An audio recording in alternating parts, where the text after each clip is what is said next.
Welcome to AI Book Highlights. Hello. Today we're venturing into quite an extraordinary world. It's the one right beneath our feet, explored in Paul Stamets' book, Mycelium Running, How Mushrooms Can Help Save the World. Yeah, and this isn't just, a field guide. It's really about this massive underground network, the mycelium, and its potential to, well, to genuinely change things, how we deal with our environment. Exactly. So we've got Stamets' work here, his research, his insights. It covers the biology, which is fascinating in itself, but also these really diverse applications. Right. From ecological restoration, cleaning things up, to even like pest control naturally. So our aim today is really to pull out some key ideas, focus on what these fungal networks can do and what that might mean for, a healthier planet. Sounds good. Let's get into it. Okay. So first highlight, the network itself, the mycelial network. Stamets really hammers home that this isn't just random threads. It's organized, responsive. It really is. Mycelium creates these incredibly intricate connected webs. You find them pretty much everywhere, in almost all habitats on land. And the analogy he uses is quite striking, isn't it? Comparing it to... Yeah, like brain cells or the internet, which sounds maybe a bit out there at first, but Yeah. it makes sense when you think about it as this biological information highway. Information. What kind of information? Well, distributing nutrients is a big part of it, but potentially signals too. Communication within the ecosystem. It ties into that whole Gaia hypothesis idea that the Earth itself acts intelligently. Stamets kind of posits mycelium as the network enabling that. The sentient membrane, I think he calls it. Exactly. Responsive to changes, sensing movement, maybe even smells, chemical trails. We're only just starting to understand it, really. And the sheer scale, that's hard to grasp. Oh, absolutely. A single cubic inch of good topsoil can have miles, literally miles of these fungal cells woven through it. So every step we take. You're impacting hundreds of miles of this network. Yeah. It really makes you think. And they're keystone species, essential for soil formation, for the whole ecosystem's health. Without fungi, things would just fall apart. Okay, so that's the network. Highlight 2 gets into what they do functionally, especially decomposition, nature's recyclers. Precisely. The saprophytic fungi, they're the main players here. They break down all the dead stuff, plants, animals, you name it. How do they actually do that? They secrete these powerful enzymes and acids, really potent stuff. It dissolves complex molecules like lignin and cellulose in wood into simpler nutrients. And that's crucial because... Because it unlocks essential elements, carbon, hydrogen, nitrogen, phosphorus, all the building blocks of life. They get released back into the system, making them available for plants and other organisms to use again. It's this vital loop. So the mushrooms we see popping up on logs, that's the visible part of this huge recycling operation. That's right. And Stamets mentioned some familiar ones like oyster mushrooms, shiitake, maitake. They're all examples of these primary decomposers, masters at breaking down wood. Is it just one type working away? Or No, it's competitive down there. You'll often have multiple fungal networks, different species, all competing for the same log or patch of soil. It's quite a dynamic environment. Right. Okay, moving to highlight 3. This is about partnership, isn't it? The symbiotic stuff with plants mycorrhizae. Yes, and this is just, well, it's a beautiful example of mutual benefit in nature. Mycorrhizal fungi form these relationships with the roots of most plants. It's incredibly common. And what's the benefit for the plant? The fungus basically acts like an extension of the plant's root system, a massive extension. The mycelial network reaches out way further than the roots can, dramatically increasing the surface area for absorbing water, and crucially, nutrients like phosphorus that can be hard for plants to get on their own. So the fungus is like a super absorber for the plant. Exactly. Sometimes, research suggests, they can be 10 to even 100 times more effective at absorbing certain things than the plant's roots alone, or even its leaves through photosynthesis, depending on what you're measuring. Wow. And what does the fungus get out of this deal? Sugars.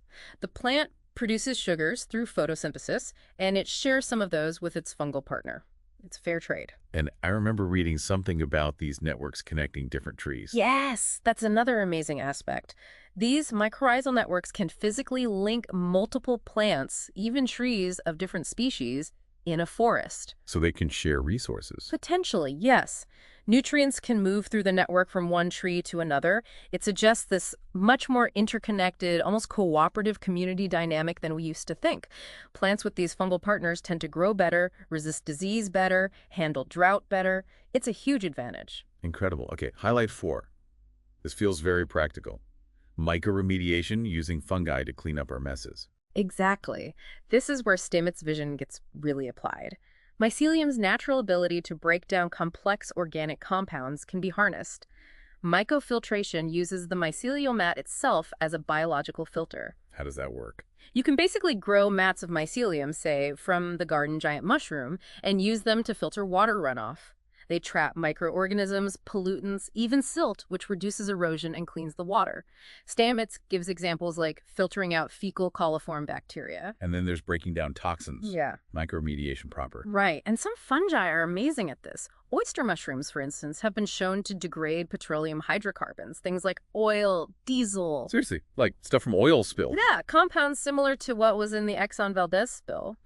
The enzymes these fungi produce can break down those complex toxic molecules into simpler, less harmful substances. That's huge potential. It really is. Stamets also talks about using acclimated spawn, basically, mycelium that's been exposed to local microbes beforehand, which might make it even better at tackling specific pollutants in a given area. And they can break down rocks too. Some can, yes. Over long periods, the acids and enzymes they secrete can slowly break down rock, even hard stuff like granite. It's part of how soil is formed in the first place. Okay, fifth and final highlight. Mycopesticides. Using fungi against pests. Yeah, another really interesting application. Certain fungi, called entomopathogenic fungi, naturally infect and kill insects. Like the cordyceps fungus you sometimes see in documentaries. The zombie ant fungus. Exactly like that, although not all are quite so dramatic. But the principle is there. Stamets actually holds patents related to this, using extracts from mycelium before it produces spores to attract specific insects. Attract them, why? To lure them into traps, or towards a fungal agent that will infect them. He focused on social insects like termites and carpenter ants. The idea is to use these natural attractants as bait. So it's a targeted approach rather than just spraying broad-spectrum chemicals. Precisely. It's potentially a much greener, safer way to manage certain pests, protecting buildings or maybe even crops, without harming beneficial insects or the wider environment quite so much. And research shows there can be species-specific attractants, allowing for really targeted control. Fascinating. Okay, that's a lot of potential packed into fungi. Let's shift to some actionable takeaways for listeners. What can people do with this knowledge? Well, first, Stamets really encourages just exploring spore collection and propagation, getting hands-on. Like making spore prints. I've seen pictures. They can be quite beautiful. They can. And it's simple. You just place a mushroom cap on paper overnight. But those spores aren't just for art. You can use them to grow more mushrooms. Yeah. You can make a spore broth, basically a liquid slurry of spores, and use that to inoculate things like straw or wood chips to grow your own saprophytic mushrooms. Even simpler, sometimes just burying the spring butts, the leftover bit from store-bought mushrooms, in your garden or compost can actually work to start a new patch. So experimenting with growing your own decomposer mushrooms at home, that sounds doable. It's a great way to connect with the process. Okay, takeaway number 2 relates more to landscapes, right? Mycoforestry. That's the idea. Integrating fungi consciously into how we manage trees and land. One key thing is inoculating tree seedlings with beneficial mycorrhizal spores before planting them out. To give them that symbiotic boost from the start. Exactly. It can really help their survival and growth, especially if the soil isn't good. Another thing is using wood chips as mulch. Like around trees or in garden beds. As those wood chips break down a process driven by fungi, they provide a slow, steady release of nutrients back into the soil. Plus, they help retain moisture. It's great for soil health.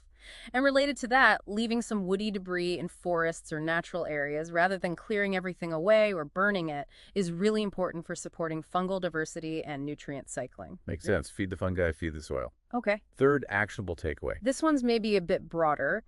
Just being more mindful of fungi in your environment. How so? Well, partly just recognizing their vital role, understanding that these often hidden networks are doing essential work for ecosystem health. Also being aware that mushrooms can bioaccumulate things from their environment. Meaning they can soak up toxins. Yes. So it's important to be cautious when foraging for edible mushrooms, especially near roads, industrial sites, or anywhere contamination is possible. Always be sure of your identification, of course, but also consider where it was growing. Good point. Anything else on mindfulness? Just fostering an appreciation, maybe supporting research into all these amazing applications, medical, environmental, and simply observing the fungi around you in Hmm. parks, woods, even your lawn. It can really open your eyes to this whole other kingdom of life that's fundamentally supporting ours. It really does feel like a vast, largely untapped resource, doesn't it? The World of Mycelium. Paul Stamets' book paints such a compelling picture of how we could partner with fungi. It really does. It challenges you to think differently about solutions to ecological problems, seeing fungi not just as decay, but as renewal and connection, powerful allies, potentially. Well, we strongly encourage you, if your curiosity has been sparked, to dive deeper into this. Pick up a copy of Mycelium Running, How Mushrooms Can Help Save the World. You won't look at the ground the same way again. We'll put a link to purchase the book in the description below. Thank you so much for joining us on AI Book Highlights. Hope you found it interesting.